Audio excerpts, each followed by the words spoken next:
बोले पावन प्रज्ञा पुराण की जय। बड़े भाग से ये मनुष्य तन मिला था, गंवाते गंवाते उम्र पार कर दी, जीवन पूरा बीत जाता है मगर कोई श्रेष्ठ कर्म नहीं बन पाता। और श्रेष्ठ कर्म अगर न बन पाए तो ये मनुष्य जीवन सच में बर्बाद है, क्योंकि 84 लाख योनियां भटकने के बाद मिलता है मनुष्य जीवन। इस जीव की 84 लाख योनियां हैं।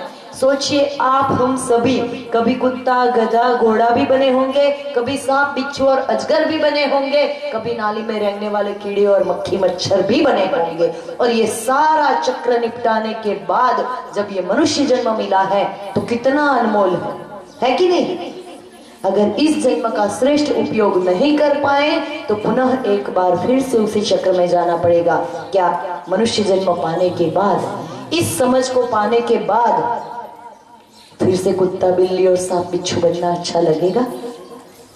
नहीं लगेगा ना। तो फिर क्या करें? अरे भैया कुछ ऐसा कर्म कीजिए कि फिर से उस 84 के चक्र में न जाना पड़े, उस 84 के चक्र में न जाना पड़े, ऐसा कर्म करें। जीवन क्या है? गुरुदेव कहते हैं जीवन का अर्थ है समय।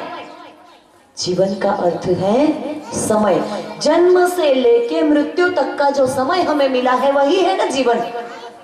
और हम इस समय को यूं ही बर्बाद करते जाते हैं, यूं ही खोते जाते हैं, बेकार की बातों में, गपबाजी में, टीवी देखने में, पता नहीं क्या क्या। एक जगह हम गए, बस ऐसे ही कथा और उसके शाम के सत्र के बीच में एक वीरान था, और जहां हमको ठहरने के लिए जगह दी थी वहीं हम अंदर घुस रहे थे। हमने देखा दो पड़ोसी बहनें बाजू बाजू में खड़े खड़े बातें कर रही है। ये बात आप सबकी भी एक कहानी हो सकती है, ध्यान दीजिएगा। दो बहनें खड़े खड़े बातें कर रही हैं और एक बहन दूसरी बहन से कहती है आना रे अंदर बैठ, थोड़ा शांति से बात करेंगे। तो दूसरी बोलती है बाप रे घर में इतना काम पड़ा है, अभी तो मरने की फुर्सत नहीं। मुझे बहुत हंसी आई, मरने की फुर्सत नहीं है, बुलावा आएगा तो थोड़ी रुकी रहेगी। मैं अंदर चली गई। 1 घंटे का हमारा विश्राम का समय था। 1 घंटे बाद दोबारा जब हम कथा के लिए चले तो मैंने देखा वो बहनें बाहर खड़ी खड़ी उसी तरफ फिर बातें ही कर रही है। जिसको मरने की फुर्सत नहीं, इतना काम बाकी है कह रही है, वो खड़े खड़े 1 घंटा गप मार रही है।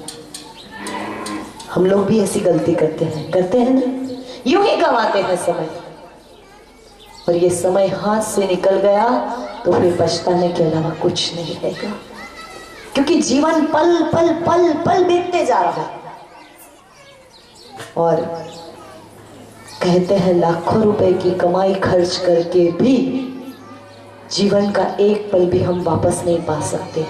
आपका धन गया कोई बात नहीं, मेहनत करके दोबारा कमा लेंगे। एक बार स्वास्थ्य भी गया तो दवाई लेके परहेज करके योग प्राणायाम करके दोबारा पा लेंगे। मगर समय चले गया तो किसी तरीके से कोई तरीका नहीं है जिसको आप उसे वापस ला सके। समय गया हुआ वापस कभी नहीं आता। तो फिर क्या करें? जो इतनी मूल्यवान चीज है उसकी रक्षा कीजिए, संयम से उसका खर्च कीजिए, सोच समझ कर उसका खर्च कीजिए, यूं ही मत गवाइए। क्योंकि